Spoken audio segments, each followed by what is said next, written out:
welcome to this episode of AIExplore. Today we have a special guest, and he is actually the CEO of Valueworks.AI. He's none other than Wolfgang Faisst. And this AI startup is based out of Karlsruhe, Germany, and they provide an intelligent AI-based executive management, AI-powered product for planning, reporting, and execution. And he served as head of various practices in SAP, as well as he has a plenty of management consulting experience in Bain. So he's the right person to actually combine business and the impact of AI in business. So thank you very much for joining us, Wolfgang. Yeah, Um, happy to be here. Yeah, great. Wolfgang, can you give us a little bit perspective of, to begin with, why AI adoption is critical for businesses? What do you see in the market since ChatGPT become a thing? Yeah, I mean, since ChatGPT started, it's like the iPhone moment where before digital technologies were more for the experts, but with the iPhone, everybody could use it, and that led to really a hockey stick of adoption. And I think that ChatGPT made the same. That now everybody's using ChatGPT and also gets with that an idea what AI can do. Of course, AI we know it's much broader than just the Gen AI, but this is really a trigger or inflection point where now it gets mainstream, and mainstream means it also gets into the agenda of the decision makers that now do AI agendas and do hopefully implement an AI first strategy in all their departments. And we within Valueworks as a startup, we did that quite early. Last year we already worked on, and of course the start we originated as Valueworks.AI, but for all my teams, like the marketing, sales team, dev team, product management team, and we defined our own AI roadmap, how we use AI also internally to run our business. And I give you an example. I mean, within SAP, I had big marketing teams, big budgets, and now I do even more with 50% of an automation expert that is using all these AI-based tools to create personalized campaigns with personalized videos. And I have 50% person in for the website for all the creative part. And both use heavily AI tools, so that with one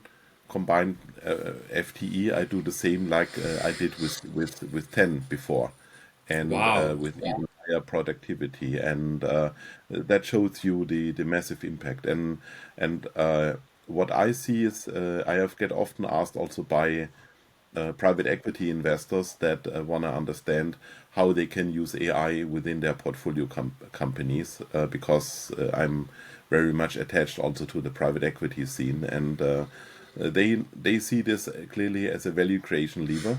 And this week I was hosting an AI workshop with a German fund, and Oh, there are wow. 8 portfolio companies to explore opportunities in sales, marketing, in finance, administration, in the production and logistics, how they can exploit AI and cross facilitate their AI use cases within the other portfolio companies, so that they really also implement the AI first approach to run their business in an AI based way. And these are not tech companies. These are classical industry companies, service companies, Wow. manufacturers.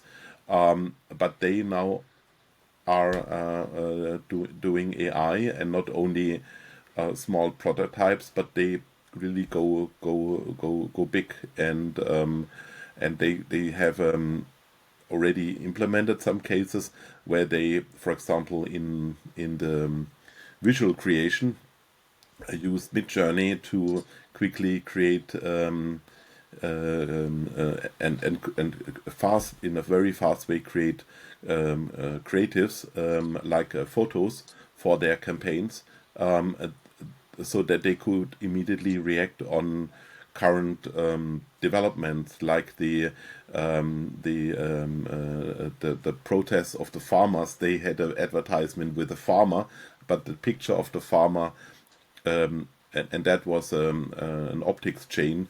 They used they created the picture just with Midjourney, so that they could react within the day, and not doing a big photo shooting with models and after production, and to a much higher price, and weeks later. So they could really react immediately, and they have now only a fraction of the team doing what they needed to hire before, to do even more on the creative side, and that's really massive what you see here.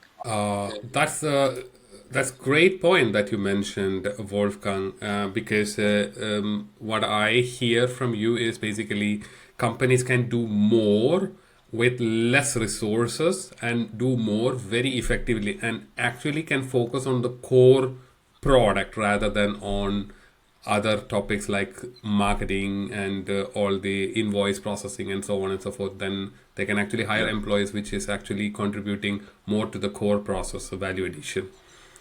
yeah, exactly. And That's and I see this only as an example, but the adoption goes now really broad, and what I explained is just an anecdotal evidence that proves the movement. yeah, that's great. Now, Wolfgang, you mentioned that you are actually doing workshops with different companies, helping them with the use cases and so on and so forth.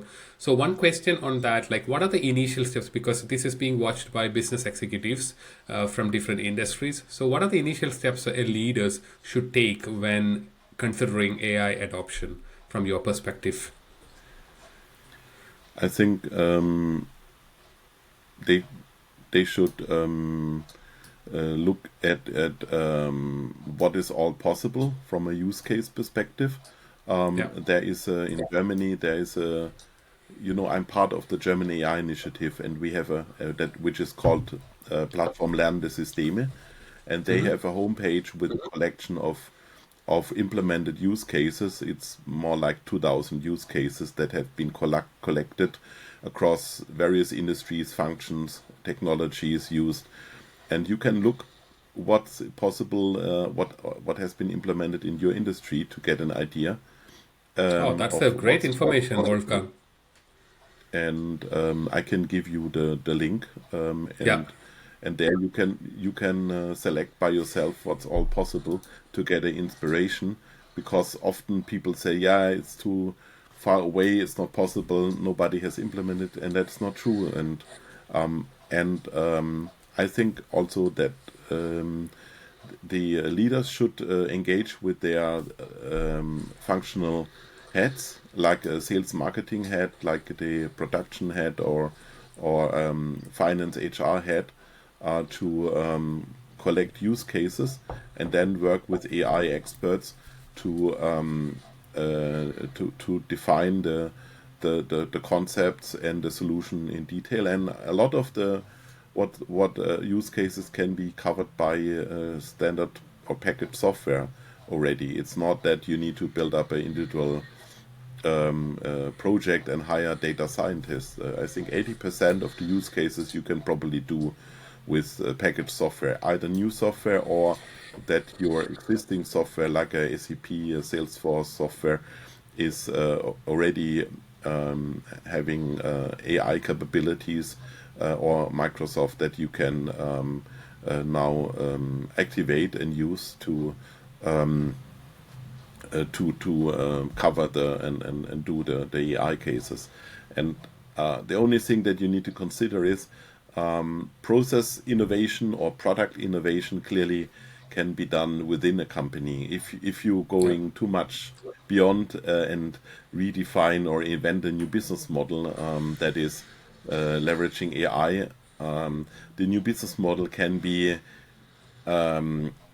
too strange for your current setup, like that is more optimized for efficiency. If it's really explorative, I would always recommend to go outside to work with startups, to do a joint venture, to carve things out, or do a corporate venture, but have it run aside, but not as part of your big machine that is Oh.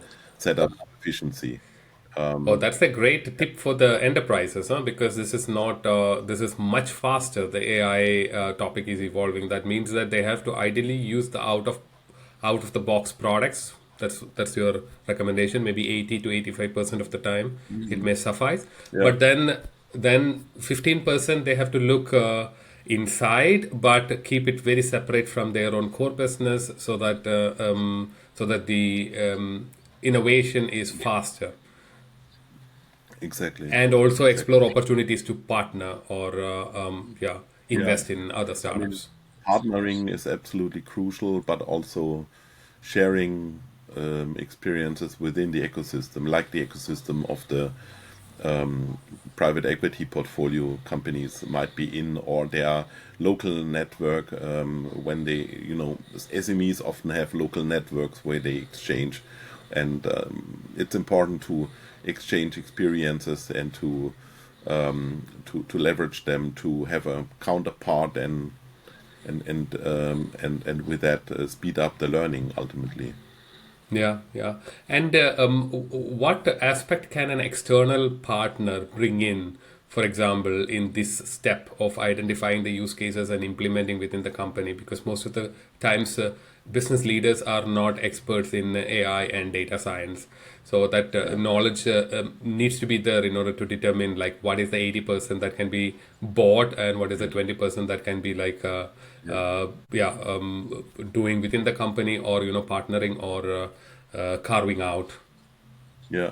So I think first the external expert can help to create uh, additional use cases, because external experts often have seen a lot of things that work.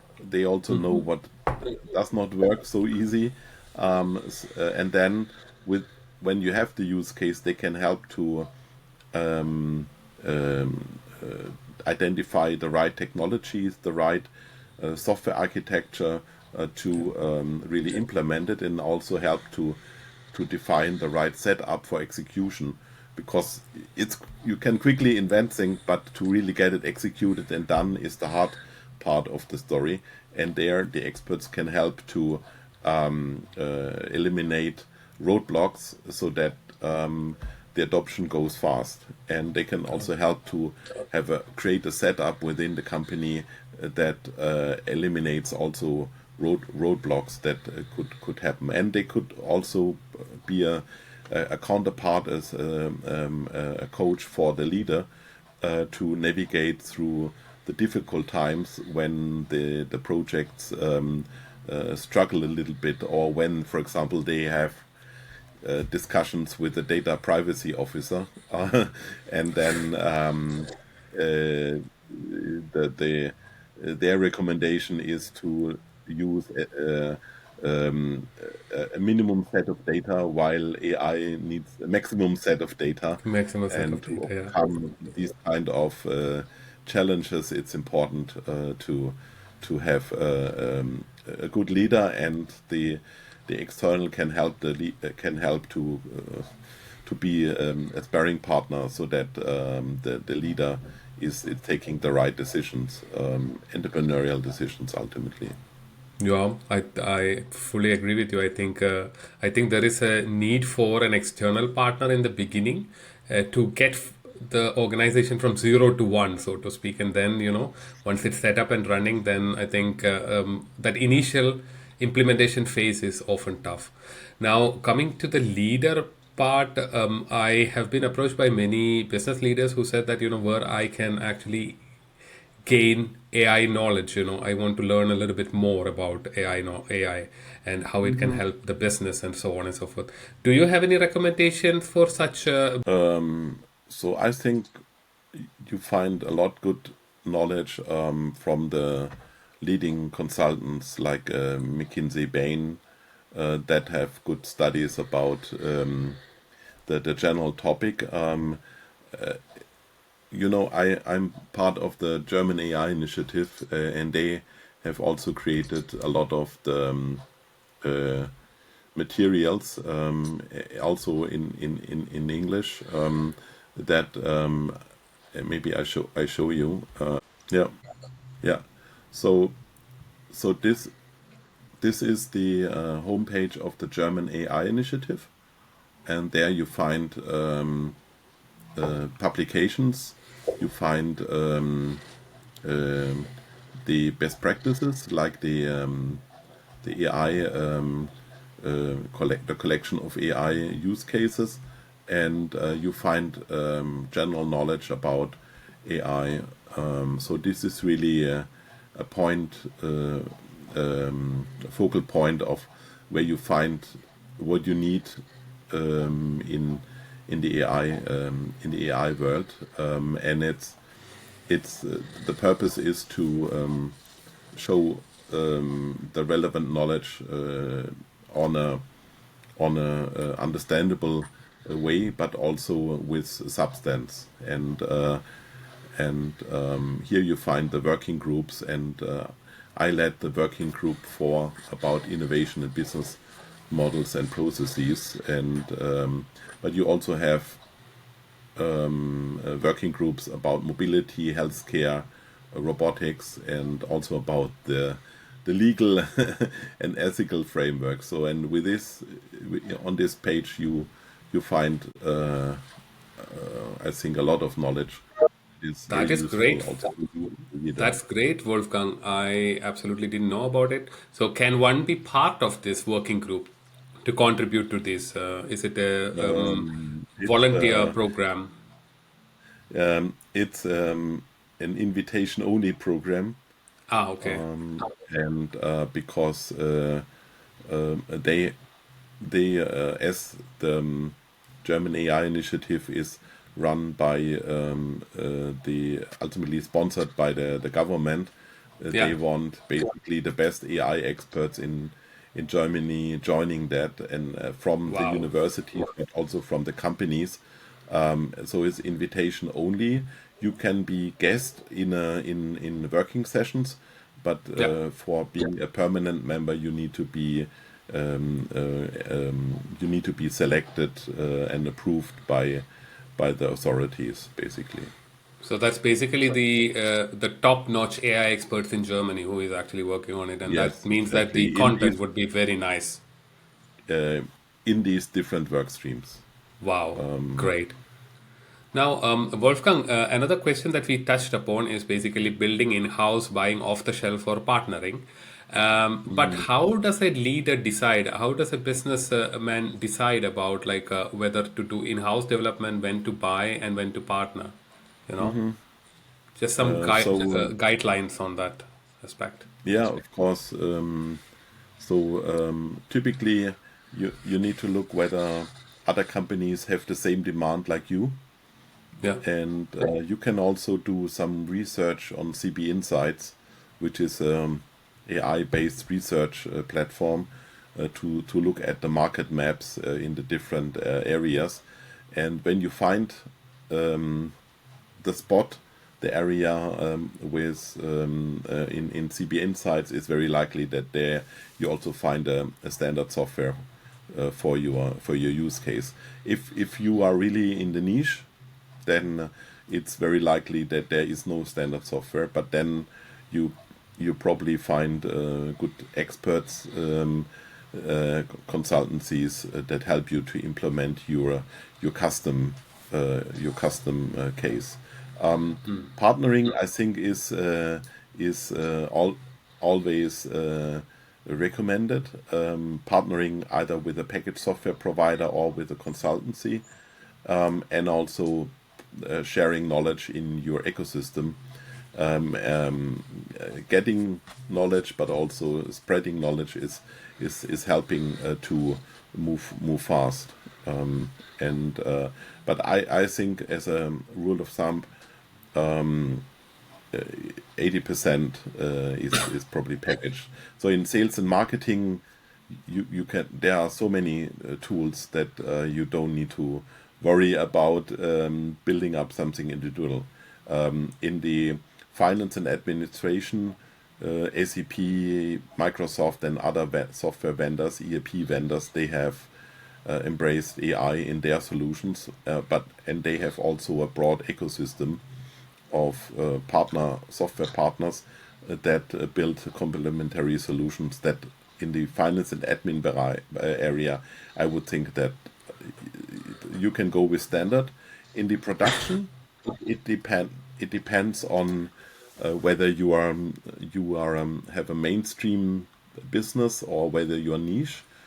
So I think generally what is covered in ERP or supply chain or in the surrounding ecosystem, you can also go with standard. But often within the production, when it's about really the technical part, there are less standard software. I mean, there are IoT platforms, of course, but they also need to fit. So I think when it's more in the core of your technical side of the production, it's more likely that you need to build up something individual.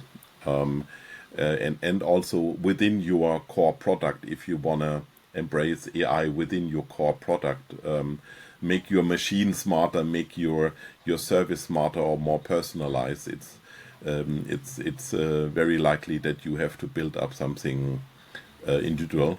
But we are on Azure, and we use the Azure ML library, Yeah. and that provides a lot of the algorithms, and also with that we get OpenAI capabilities, and so there's really a lot off the shelf that you can plug in and use within your own application, so that you not need to invent everything.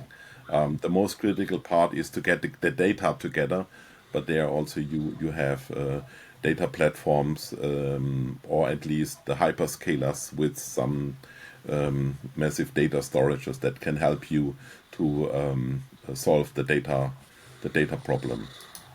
That's great. Great to know that. So the idea is like how core is the value proposition that this AI is bringing to your product, and that determines whether you need to actually get it out of the box or whether you need to build it on your own.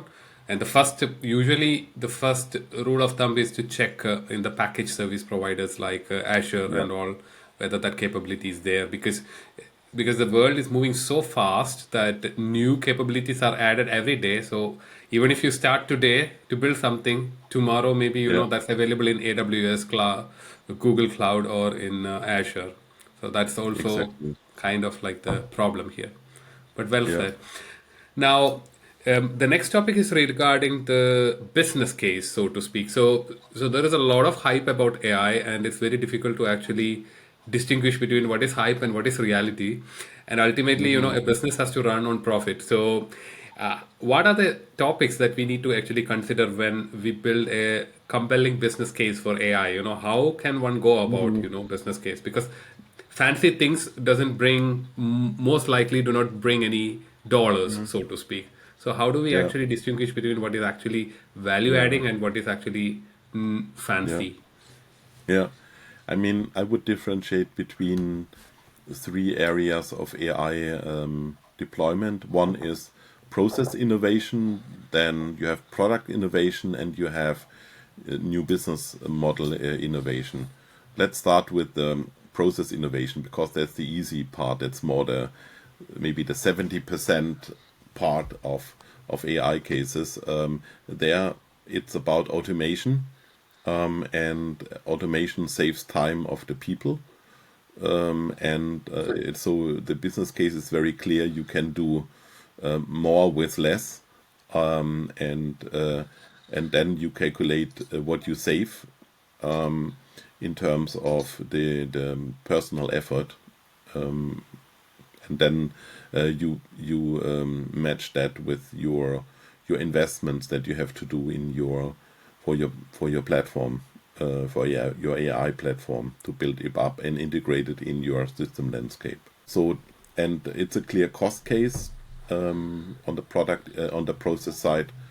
When it's about products, we more talk about additional revenue, either that you can win more customers or that you can raise the price per customer, and that then determines your business case, your assumption, how much more customers you can win, how much is your upselling potential within it, your existing customer base. And again, that you need to match with your investments and your running cost for the AI case. For new business models, I think it's like the same like with the product innovation, but there you need to apply a higher risk factor because of you are typically going into new territory. You need to work much more explorative, and the risk factor is higher. So I would clearly see that you need to maybe discount the case by a certain factor because there is a risk that it fails, and that's very natural. It's not a problem per se because the upside can be huge, and maybe you need to do an initial business case which is conservative and then learn as you progress and adapt the business case with the positive adoption within your customer, within the customer base that you're building up. Yeah. And you talked about adoption. So when I think about adoption, like usually the software like Salesforce, SAP, it requires a lot of training and a lot of change management and so on and so forth. What do you think about AI adoption? What I think when I talk to business leaders is like there is a lot of openness towards AI adoption, or curiosity, so to speak. On the other hand side, people also have a little bit of fear for their jobs, so to speak. So this is kind of mixed reaction that they are getting. What is your take on that? Yeah, so I think with, as I stated initially in the beginning, AI is going mainstream, and it had the iPhone moment, and so it can be used in a very simple way from the end user because AI is behind the scenes. You don't need to be a data scientist to use a copilot, but you just use it and ask your questions with your natural language that is then translated into a machine query. So with that, this should be seamless. There's still an issue of trust, of course, and that's why AI is more and more,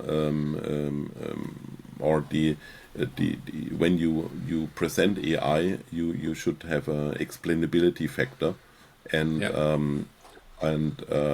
And machine learning in these days has new algorithms in place, like the SHAP or LIME model that provide the explainability, for example, where before you only got the recommendation that the KPI is going in that direction, but you don't know who are the driving factors in a positive or negative way with what weight. But now, with, for example, the SHAP model, the black box is opened, and you understand what are the influencing factors and what is the weight of the influence, so that you have an idea of what has caused the, let's say, the prediction, and with that you can better judge it. But explainability is very crucial, really, as prerequisite for acceptance by especially decision makers. So you cannot only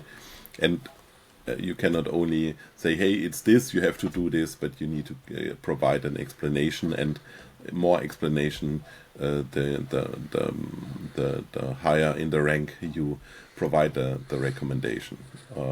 But I think that is also already provided, and explainable AI is not only something for experts, but it's going also more and more broad. Yeah, that's a key point. I think explainability plays a big role in driving the adoption. I think there are key developments there. I think it will evolve in the next 6 to 12 months. So that's my feeling as well. Now, just coming back to the topic of your startup, you mentioned that you have adopted AI within Valueworks.AI. Where did you find, and you also mentioned like how you used one combined FTE to drive certain topics which would have required like dozens of people. But where did you find the maximum value? Like what was your feeling after, where did you find the value? Not the feeling, but the value, the business case for AI in your own company, so to speak. So let's look at two areas. One, Yeah. our sales and marketing. So I I was within SAP deep into marketing technologies, digital marketing technologies, from a development side, but also from an adoption side. So I was always a fan of digital marketing, and I was lucky to recruit back one of my former working students from SAP XM within Valueworks, and he in the meantime learned also a lot more, and we had both the idea to have a fully automated tool set, and of course we changed the tool set on a ongoing basis to have really on a mass scale personalized campaigns and outreach, even with a personalized video message to the people, because it was clear that we never ever could build up such a marketing team that I had within SAP. Was not possible for a startup, so we had to go for automation, and I had the sense of what technologies can do, but we evolved that even further, and now we have a combination of the Apollo database. We augment the addresses with the Clay database, which is a data enrichment platform, and then with the help of GPT, we adapt the general text in our outreach, so that it shows the commonalities as a starting point for the discussion, and then we use we are using SendSpark as a video generating tool to basically create personalized videos where the website of the counterpart is displayed, and I show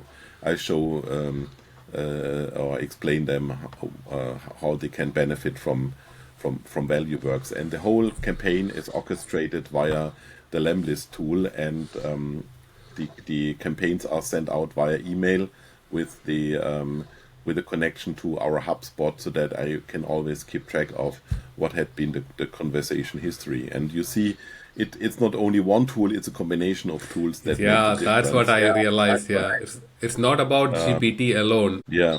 And is this the end? No.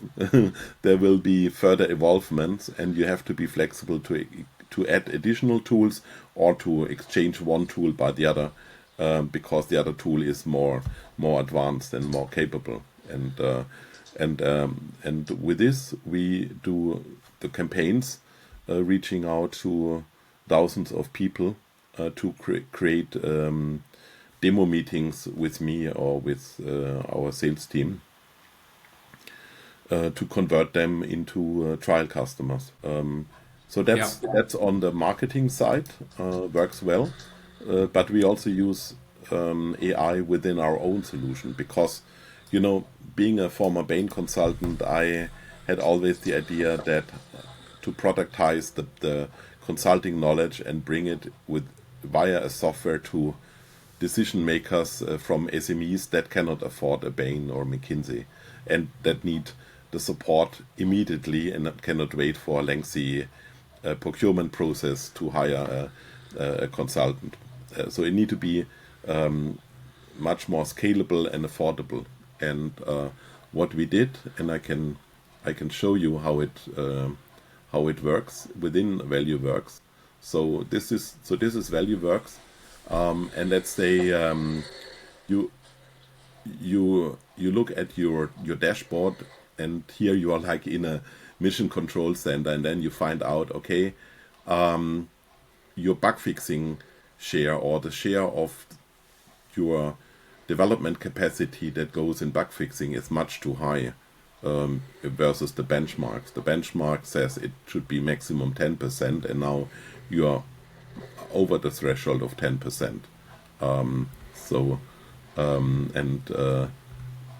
in average, you should be much better, and then you can look into the details, see whether that happened only once or often, and for what the capacity is needed, and then our system provides you AI-based recommendations on how to improve the situation. For example, that you implement automated testing in order to get to a higher test coverage and of ultimately less quality problems that you have to solve afterwards. And here the recommendations are already formulated like objectives, so that you can directly take them and put them into our OKR module.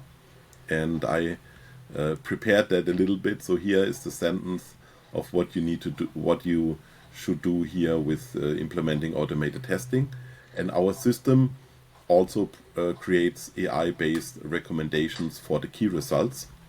So here is the key result formulation, and you can then, if it's about increasing the test coverage, you can look at test coverage as a KPI and attach this, and now the measurement goes automatically, and you only need to look at your status, and that's it. So Wow. with this, Valueworks helps you from insights to action proposal to action implementation, and ultimately tracking until the result is achieved.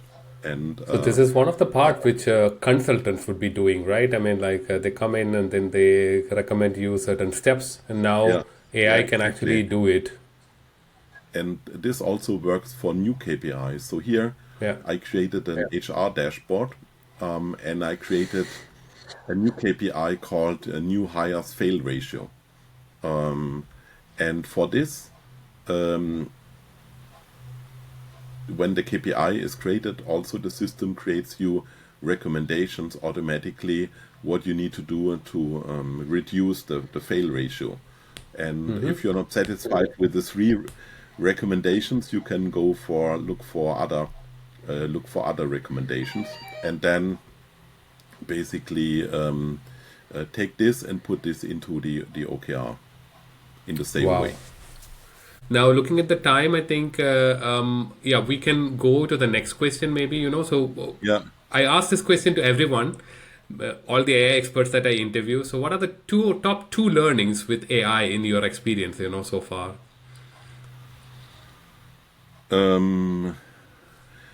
I deal with the AI topic since 35 years. In 1989,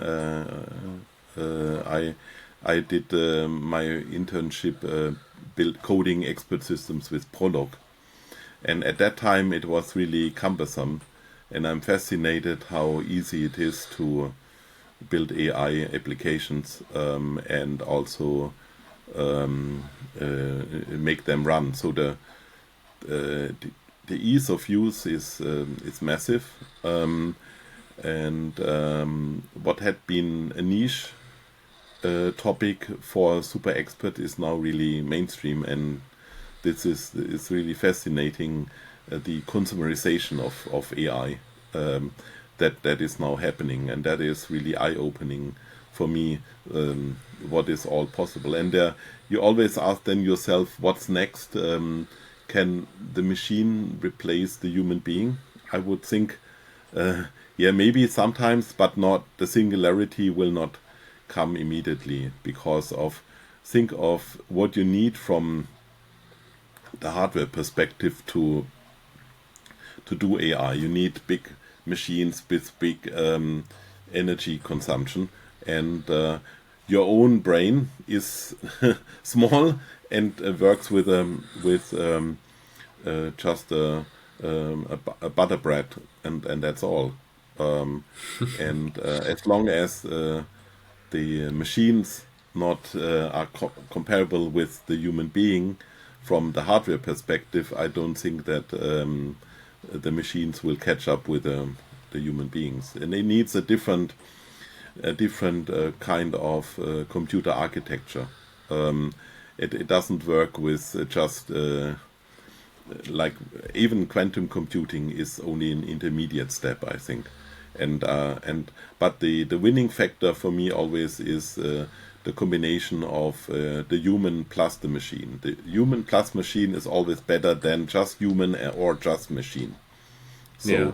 and we will, as a human being, we will learn more and more to leverage AI as a productivity tool, as a counterpart for productivity, even having such digital management consultants to help you as a decision maker to be really better and of higher quality and of less effort for your own work. So and then the secret of success is how well you're geared to work with, let's say, your smart and smarter tooling, and that makes the difference. And Yeah, so it's tools not make a about, big difference, I think.